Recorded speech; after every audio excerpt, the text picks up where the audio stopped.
دیوبند کا تاریخ کے اندر ہر کردار نرالا ہے، رب کی قسم اسلاف کا میرے ہر شاہکار نرالا ہے، رب کی قسم اسلاف۔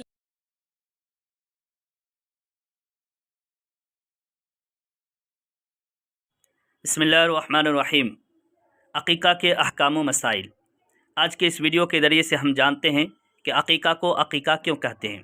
اس سلسلے میں علامہ اصمعی رحمۃ اللہ علیہ فرماتے ہیں کہ اصل میں لفظ عقیقہ لغت میں نوزائیدہ بچہ کے ان بالوں کو کہتے ہیں جو پیدائش کے وقت ان کے سر پر ہوتے ہیں، چونکہ پیدائش کے بعد جب بچہ کے بالوں کو مونڈا جاتا ہے اسی وقت جانور بھی ذبح کیا جاتا ہے، اس لیے عرف عام میں اس جانور کے ذبح کرنے کو عقیقہ کہا جانے لگا۔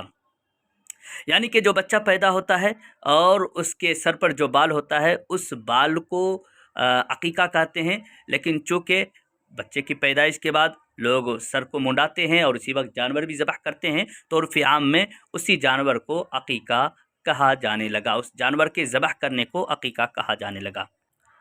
اور اسلامی اصطلاح میں عقیقہ اس جانور کو کہتے ہیں جو بچہ پیدا ہونے کے بعد 7ویں دن ذبح کیا جاتا ہے۔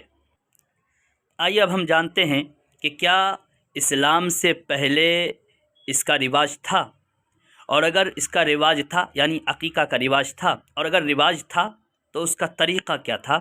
اس سلسلے میں آپ کے اسکرین پر ایک تصویر دکھ رہی ہوگی جس میں ایک حدیث ہے، اور یہ حدیث حضرت بریدہ رضی اللہ تعالیٰ عنہ سے مروی ہے۔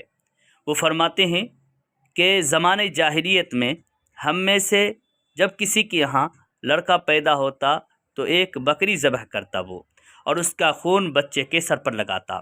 پھر جب اسلام آیا تو ہم 7ویں دن بکری ذبح کیا کرتے اور بچہ کا سر منڈاتے اور سر پر زعفران رکھتے۔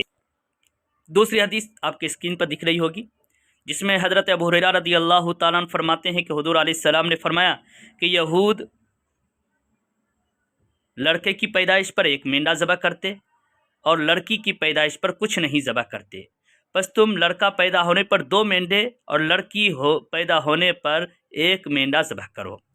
ان دونوں حدیثوں سے پتہ چلتا ہے، پہلی بات تو یہ ثبوت ملتا ہے کہ زمانۂ جاہلیت میں بھی عقیقے کا رواج تھا۔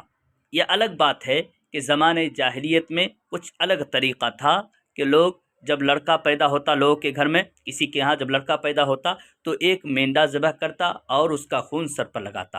اور دوسری حدیث سے یہ بات معلوم ہوئی، اللہ کے نبی علیہ الصلوۃ والسلام نے فرمایا کہ جب لڑکا پیدا ہوتا تو کیا کرتے، 1 مینڈا ذبح کرتے، اور لڑکی پیدا ہوتی تو کچھ بھی ذبح نہیں کرتے۔ مذکورہ دونوں حدیثوں سے یہ بات ثابت ہو گئی کہ پہلے بھی عقیقے کا رواج تھا لیکن اس کا طریقہ کچھ الگ تھا۔ اللہ کے نبی علیہ الصلوۃ والسلام کے اس دنیا میں تشریف لانے کے بعد جہاں آپ دیگر چیزوں کی اصلاح فرمائی، وہی عقیقہ کے متعلق جو لوگوں کے اندر غلط فہمیاں تھیں اور جو غلط طریقے رائج تھے ان کو بھی ختم فرمایا۔ پہلا طریقہ تو یہ غلط تھا کہ لوگ عقیقہ جب کرتے تو اس کا خون، جانور کا خون بچے کے سر پر لگاتا، جس کو اللہ کے نبی علیہ الصلوۃ والسلام نے ختم فرما دیا۔